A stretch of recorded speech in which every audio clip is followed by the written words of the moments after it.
3 अक्टूबर 2003 सुबह का वक्त, जगह हॉर्सडन, इंग्लैंड।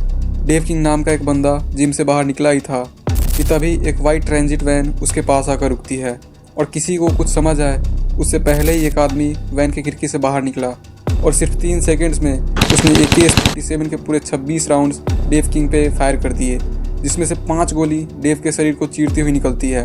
उसे गिरने का मौका तक नहीं मिलता और उससे पहले ही उसकी मौत हो जाती है।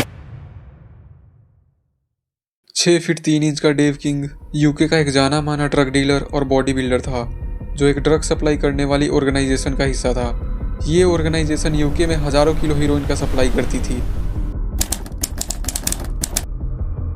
90s के दौरान क्रिमिनल्स का एक छोटा सा ग्रुप A6 और ईस्ट लंदन के ड्रग सीन पर राज करते थे।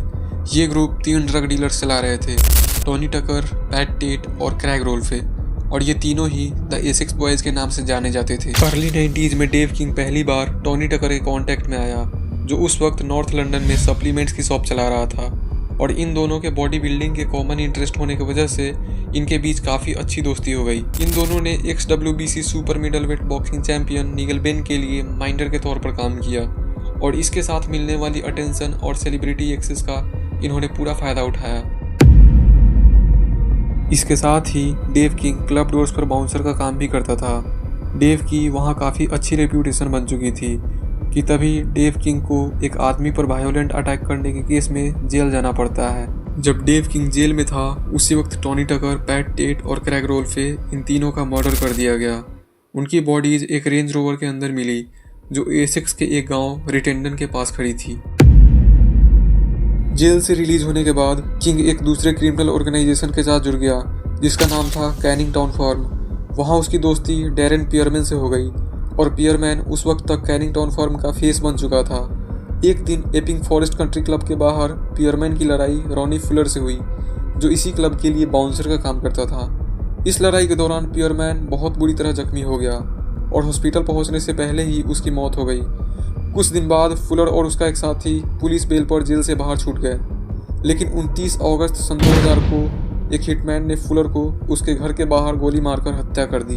पियरमैन के मौत के बाद फर्म पहले जैसा बिल्कुल भी नहीं रहा। सभी मेंबर्स के अंदर फियर काफ़ी बढ़ गई और फर्म के अंदर की यूनिटी टूट गई।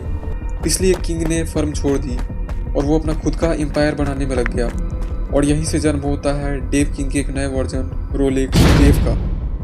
डेव किंग ने अब चोरी की लग्जरी वॉचेस का ट्रेड करना शुरू कर दिया था।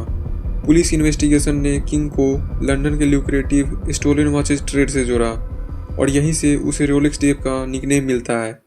यह भी कहा जाता था कि किंग चोरी के वॉचेस रशियन माफियाज को बेचता था। इसी दौरान किंग ने क्रिमिनल ग्रुप्स के साथ कनेक्शन बनाना भी शुरू कर दिया था और आखिरकार किंग ने स्ट्यूनेज में द रेनिसेंस नाम का नाइट क्लब शुरू किया। ये क्लब ड्रग डीलिंग का सेंटर बन गया था, लेकिन सन 2002 में लोकल काउंसिल ने रेंट ना भरने की वजह से इस क्लब को बंद कर दिया। अर्ली 2000 तक किंग ने अपनी क्रिमिनल एक्टिविटीज़ काफ़ी एक्सपैंड कर ली थी, जिसमें स्टोलन प्रॉपर्टी हैंडल करना और ड्रग डीलिंग शामिल थी। इस बिजनेस से किंग को इतना प्रॉफिट हुआ कि वो आर्ले हर्ट्स में 5.5 लाख पाउंड्स के घर में रह रहा था, लेकिन शायद प्रॉफिट्स के साथ साथ उसने अंडरवर्ल्ड में अपने बहुत सारे दुश्मन भी बना लिए थे।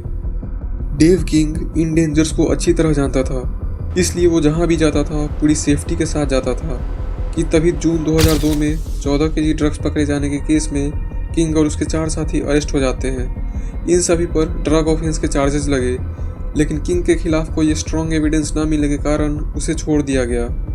इस पर कोर्ट में एक गैंग मेंबर चिल्लाकर कहता है he is a grass. Gang members की लैंग्वेज में ग्रास एक स्लैंग है, जिसका मतलब होता है वो आदमी जो पुलिस के साथ मिला हुआ हो या इन्फॉर्मेशन लीक कर रहा हो। किंग के साथियों को कई महीनों से इस बात का डर था कि उनके गैंग का कोई मेंबर पुलिस के साथ मिला हुआ है, और जिस आसानी से किंग बच गया उसने सारी उंगलियां किंग की तरफ खड़ी कर दी। इन सारे हंगामे के बाद किंग को पता चल चुका था कि उसकी जान कभी भी जा सकती है, क्योंकि उसके सबसे करीबी दोस्त उसके सबसे कट्टर दुश्मन बन चुके थे। इसलिए किंग ने सोचा कि इससे पहले वे मुझे मारे, मैं इनको मार देता हूँ, और उसने अपने एक साथी डेविड शर्मा को मारने का कॉन्ट्रैक्ट एक हिटमैन को दे दिया। लेकिन डेविड शर्मा पहले ही फ्रांस के एक सिटी कैंस भाग गया और फेक आइडेंटिटी के साथ वहाँ छुप कर रहने लगा।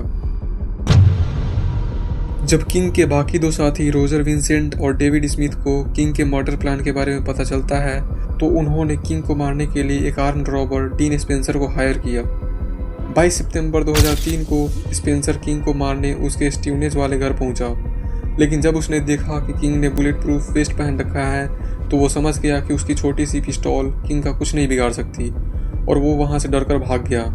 कुछ दिनों बाद स्पेंसर एक आर्म्ड रॉबरी के केस में अरेस्ट हुआ और पूछताछ के दौरान उसने पुलिस को किंग के मर्डर प्लान के बारे में सब कुछ बता दिया। जब रोजर विंसेंट को पता चला कि स्पेंसर ने पुलिस को सब कुछ सच बता दिया है तो उसने खुद ही मामला अपने हाथ में लेने का फैसला किया। उसने इस काम को पूरा करने के लिए अपने साथी डेविड स्मिथ की मदद ली।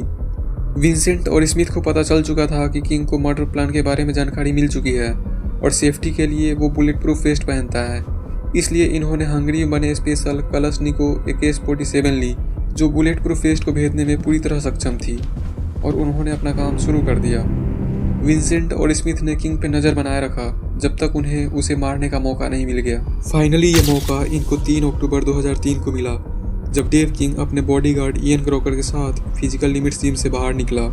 स्मिथ के द्वारा चलाई जा रही व्हाइट वैन किंग के पास आकर रुकी और पैसेंजर सीट पर बैठे विंसेंट ने AK-47 से एक के बाद एक 26 राउंड फायर किए, जिसमें किंग को सिर्फ 3 सेकेंड्स में 5 गोलियां लगी और उसकी मौके पर ही मौत हो गई। कुछ गोली किंग के बॉडीगार्ड इयन क्रॉकर को भी लगी और बाकी की गोलियां जिम की दीवारों पे लगी जो दीवार पार करके जिम के अंदर तक पहुंच गई थी। किंग को मारने के बाद ये दोनों वहां से भाग निकले और सबूत मिटाने के लिए इन्होंने अपने गाड़ी को भी जला दिया। लेकिन ये दोनों शायद भूल गए थे अपराधी चाहे कितना भी शातिर क्यों न हो जाए, कुछ न कुछ सबूत छोड़ ही देता है। जले हुए वैन के पास ही पुलिस को एक प्लास्टिक ग्लव मिला। उस ग्लव के अंदर डेविड स्मिथ का पाम प्रिंट मिलता है। मर्डर के अगले दिन एक कपल ने देखा कि एक आदमी रेड स्पोर्ट्स बैग को पानी में फेंक रहा है और बैग फेंकने के बाद वो तेजी से भाग जाता है। उस कपल ने बैग को बाहर निकाला और जब उसे खोल कर देखा तो उसके अंदर AK-47 असॉल्ट राइफल थी। पुलिस ने प्रूव किया कि यही गन डेव किंग के मर्डर में यूज हुई थी। इसी बैग में मिले एक टॉवेल पर फॉरेंसिक ऑफिसर्स को विंसेंट का सलाइवा DNA मिला। पुलिस ने मोबाइल फोन ट्रांसमिशन एनालाइज की जो हॉर्सडन से कैंस तक शूटिंग के कुछ ही मिनट्स बाद हुई थी और पता चला कि विंसेंट और स्मिथ ने डेविड शर्मा को कॉल करके बताया था कि उन्होंने किंग को मार दिया है। डेविड शर्मा को इंटरपोल पूरे यूरोप में ढूंढ रही थी, लेकिन वो गायब हो गया और पुलिस उसे ढूंढ नहीं पाई। एक चौथा आदमी जूलियन एल्प्स भी दोषी पाया गया जब ये प्रूव हुआ कि उसने विंसेंट को शूटिंग के बाद छुपने में मदद की थी। अरेस्ट होने के बाद विंसेंट ने बताया कि वो हर साल ईस्ट ऑफ इंग्लैंड के क्लब्स के थ्रू 2.5 लाख पाउंड्स कमाता था।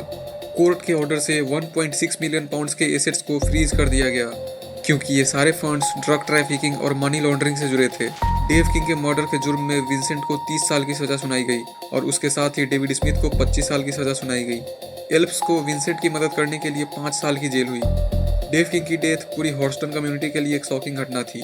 एक पुलिस सोर्स का कहना था कि चाहे किसी का पास्ट कुछ भी हो, कोई इस तरह से मरना डिजर्व नहीं करता, लेकिन शायद वो भूल गए थे कि ये उसी दुनिया का तरीका था जिसमें वो काम करता था।